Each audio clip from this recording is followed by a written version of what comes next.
Chers amis, bonjour, vous êtes en compagnie de Pierre sur la chaîne YouTube sur les pas de Pierre Elena. Comme vous le voyez, nous avons cette belle vue sur la rade de Brest pour illustrer ce chapitre que nous avons entamé hier, car vous savez que notre rendez-vous, c'est un rendez-vous quotidien pour cette minute de lecture par jour si importante. Pour peut-être nous défaire de ces superstitions qui nous laissent croire depuis des centaines voire des milliers d'années que nous ne pouvons régler notre condition de vivre ensemble qu'à l'aide de gouvernements dont chacun sait aujourd'hui, s'il veut bien ouvrir les yeux, qu'ils ont en commun un défaut bien partagé qui est celui de la corruption. Le pouvoir corrompt, c'est un sujet de mon temps en cas qui était un sujet de philo en première, et j'ai le sentiment que ce sujet, pour ceux qui ont allé jusqu'en première, eh bien, a été oublié au fil du temps. Alors vous voyez, on marche sur cette passerelle située au jardin des explorateurs à Brest. Les explorateurs, il s'agit de marins qui ont ramené des plantes, des arbustes, toutes sortes d'espèces diverses que vous apercevez en vue de dessus. Et donc nous voici face au grand large qui illustre pour nous bien, je pense que tous les navigateurs seront d'accord, ce sentiment de liberté, d'infini qu'on peut avoir. Et ce livre, vous savez qu'il ne faut en retenir qu'une seule leçon. Ça sera la dernière phrase lorsqu'on sera amené à se quitter. Ça s'approche, 88 émissions, ça paraissait un temps énorme, presque 3 mois ensemble. Eh bien là, il nous en reste, puisqu'on est à l'émission 75 aujourd'hui, vous voyez, eh bien, il nous en reste 13 à passer ensemble, si je fais le bon calcul. Alors les amis, je vous laisse admirer cette vue du grand large et j'espère qu'elle vous communique ce goût inaliénable de la liberté. C'est non négociable et vous savez, vous connaissez tous cette phrase de je ne sais plus qui d'ailleurs, mais qui dit en substance que qui est prêt à renoncer à une part de liberté pour avoir un peu plus de sécurité n'aura ni l'un ni l'autre. Je crois que c'est le grand sujet. Alors aujourd'hui le thème n'est pas le protectionnisme, c'est toujours dans ce chapitre 8 que nous avons démarré hier. Donc vous voyez, émission numéro 75, chapitre 8, 3 thèmes pour aujourd'hui: progrès à travers l'histoire, poudre à canon et machine à imprimer. Alors commençons. Le modèle de la liberté suit de près la destruction des concepts et des empires à travers l'histoire. Il suit également le progrès des principes de la technologie. Donc ça, c'est ce premier thème, progrès à travers l'histoire, ça tient en 2 phrases. Le modèle de la liberté suit de près la destruction des concepts et des empires à travers l'histoire, à bien comprendre la portée de cette phrase. Il suit également le progrès des principes et de la technologie. Deuxième thème, poudre à canon. L'une des technologies déterminantes qui a radicalement modifié la portée de la culture est la poudre à canon. Avant sa disponibilité, seuls ceux qui pouvaient amasser de puissantes armées pouvaient défendre efficacement leurs terres et leurs familles. Cela signifiait que les gens étaient fortement à la merci des gouvernements et des rois. Une fois la poudre à canon disponible, même des petits groupes de familles pouvaient défier les puissants châteaux des empires.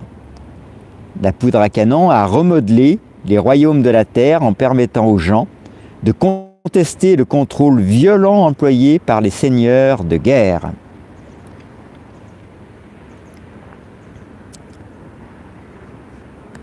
Troisième thème de ce chapitre 8, le modèle de la liberté. Eh bien, ce troisième thème, c'est machine à imprimer.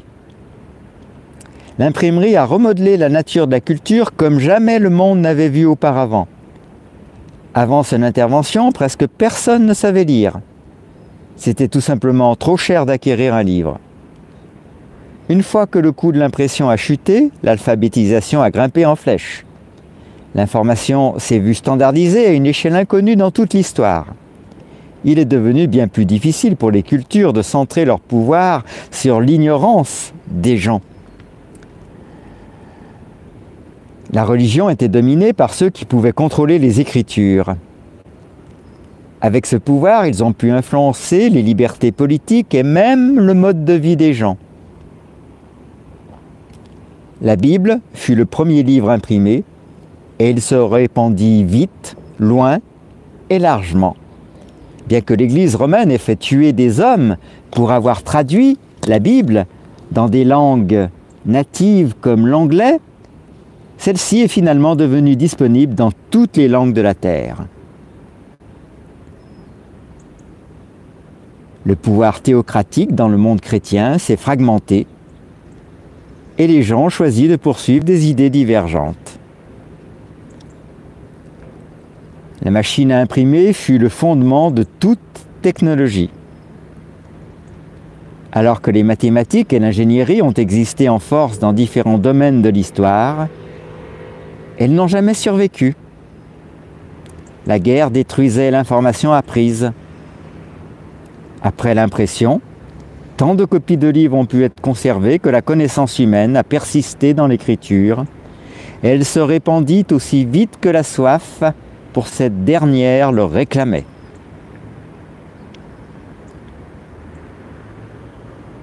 Je répète cette dernière phrase. Après l'impression, tant de copies de livres ont pu être conservées que la connaissance humaine a persisté dans l'écriture. Elle se répandit aussi vite que la soif, pour cette dernière le réclamait.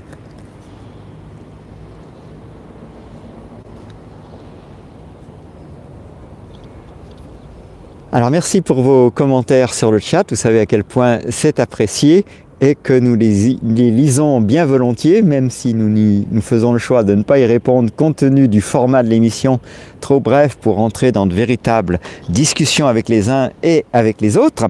Le but étant dans chaque émission d'aller à l'essentiel étant pour nous, vous l'avez compris, le texte de ce livre par petites portions, et nous faisons le pari, pour l'avoir testé nous-mêmes évidemment, que pour ceux qui auront la persévérance de nous suivre jour après jour, eh bien, ils vont découvrir une possibilité d'acquisition d'un livre sans précédent, parce que 16 lignes, vous vous en souvenez dans la journée, vous avez normalement envie d'en retranscrire, d'en partager la compréhension avec ceux que vous aimez ou ceux que vous côtoyez, donc ça peut être votre milieu social et bien, ou votre famille, et donc grâce à ça, eh bien, les idées de ce livre se répandent. Et si vous partagez avec moi cette aspiration à la fin du mal, le mal étant représenté par tous nos systèmes de gouvernement confondus, car vous savez que ces oppositions dont on nous fait tant de cas sont en réalité soit ce que certains appellent des oppositions contrôlées, soit des oppositions factices, c'est-à-dire que en fait c'est une vaste pièce de théâtre qui fait mine d'offrir une sorte de variété d'idées et de choix, mais qui en fait défendent tous les mêmes intérêts. Donc, et vous comprenez bien qu'on n'a jamais vu qu'un gouvernement fabrique une loi qui soit contraire à ses intérêts. À partir de là, je pense qu'il est absolument temps de tirer les conséquences de cet état de fait qui se nourrit de la croyance que nous avons les uns et les autres dans la nécessité d'un gouvernement et de cette diabolisation qui a été faite dans les esprits, de la même manière que on a cherché à rendre honteux le fait de chercher la vérité en trouvant un terme pour qualifier tous ceux qui la recherchent, qui est le mot de complotiste. De la même manière, on a créé un terme qui est celui d'anarchie qu'on a diabolisé à outrance pour effectivement rendre honteux le fait d'imaginer même une société sans gouvernement. Alors merci pour vos commentaires encore une fois. Alors on a passé beaucoup de temps à rattraper les conséquences de la tempête qui ont beaucoup monopolisé, c'est peu de le dire, d'énergie, et c'est pas fini, mais enfin on commence quand même à y voir un peu plus clair, et du coup on avait pris un peu de retard sur la mise à jour du site. Alors ce matin j'ai achevé cette mise à jour. Il restera à rajouter l'émission présente que je suis en train de produire avec vous.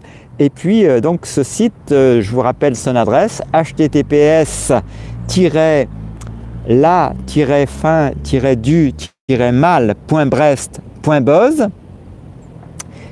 Et sur ce site, vous avez la retranscription de l'ensemble des émissions, c'est-à-dire que vous trouvez à chaque fois le lien vers l'émission YouTube, vous trouvez à chaque fois le texte écrit, vous trouvez à chaque fois tous les liens nécessaires si vous souhaitez vous procurer le livre.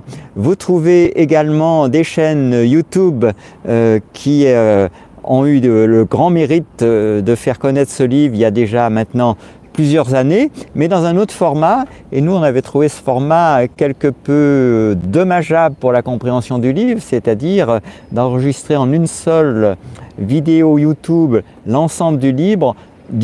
Notre crainte était qu'il en reste bien trop peu à l'issue de cette écoute audio du livre. Alors c'est la raison pour laquelle on a choisi de le segmenter en 88 morceaux et de traiter quasiment un thème par jour, sauf pour les thèmes qui comportaient très peu de lignes, qu'on a regroupés sur 2 ou 3 par jour, mais dans l'ensemble c'est un thème par jour. Alors les thèmes dans ce livre, vous voyez, ils se présentent comme des titres de paragraphes en caractères gras. Donc suivant les chapitres, eh bien, on a un plus ou moins grand nombre de thèmes. Le chapitre économie était très fourni en de nombreux thèmes. Celui qui s'appelle modèle de la liberté, dans lequel nous sommes rentrés hier, en comporte beaucoup moins. Vous voyez, il y aura l'émission 76 demain qui va nous parler de la grande expérimentation américaine et d'Internet. Ensuite, on parlera de la violence remplace la culture. Ensuite, on évoquera technologie et population.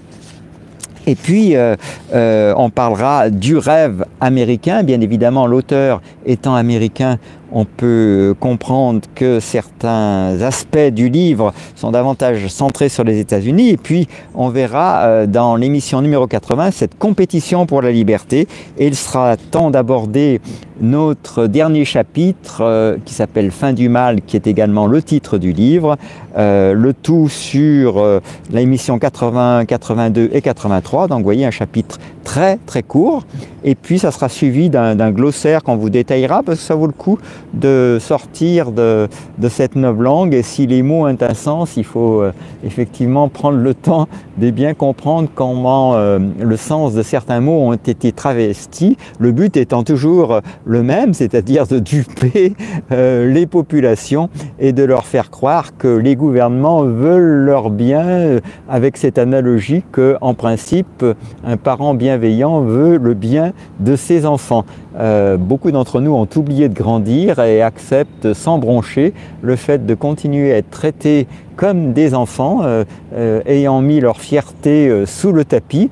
Et évidemment, nous en payons collectivement les conséquences. Alors, comme il faut bien commencer d'une manière ou d'une autre, eh bien, ce livre amène une contribution si vous voulez, qui va bien au-delà de tout ce qu'on peut lire sur différents modèles de gouvernance politique, qui ont tous en commun, c'est que puisque le pouvoir corrompt, de conduire tôt ou tard, mais souvent plus tôt que tard, à une corruption généralisée qui est au détriment des citoyens que nous sommes. Alors j'espère que cette lecture à petite dose chaque jour vous permet de bien articuler toutes ces notions entre elles de façon à avoir un esprit clair et de ne plus accepter les mensonges dans lesquels on nous enferme jour après jour, le plus grand d'entre eux étant celui qui veut nous faire croire que nous, sans gouvernement, nous serions dans un chaos total, que quelques malfrats passeraient leur temps à dévaster les plus faibles, sans imaginer que parmi nous, il y a beaucoup de gens qui sont bienveillants et qui ont surtout une conscience, et qu'avec cette conscience, une autre forme d'organisation est absolument possible. Alors j'espère que nous sommes nombreux à partager cette envie d'une révolution parfaite. Hein. Vous voyez, si je mets le focus sur le planning du dernier chapitre, on y trouve une introduction. On va parler du futur, de notre futur, j'aurais envie de dire, et puis d'une révolution parfaite de la Terre, cette Terre sur laquelle nous sommes, que nous partageons en commun, et puis du fait que vous avez une valeur infinie. J'espère que pour ceux qui m'auront suivi, je l'aurai répété suffisamment souvent pour que petit à petit vous en fassiez un exercice devant le miroir chaque matin, en commençant la phrase par votre prénom, moi, suivi de votre prénom, j'ai une valeur infinie,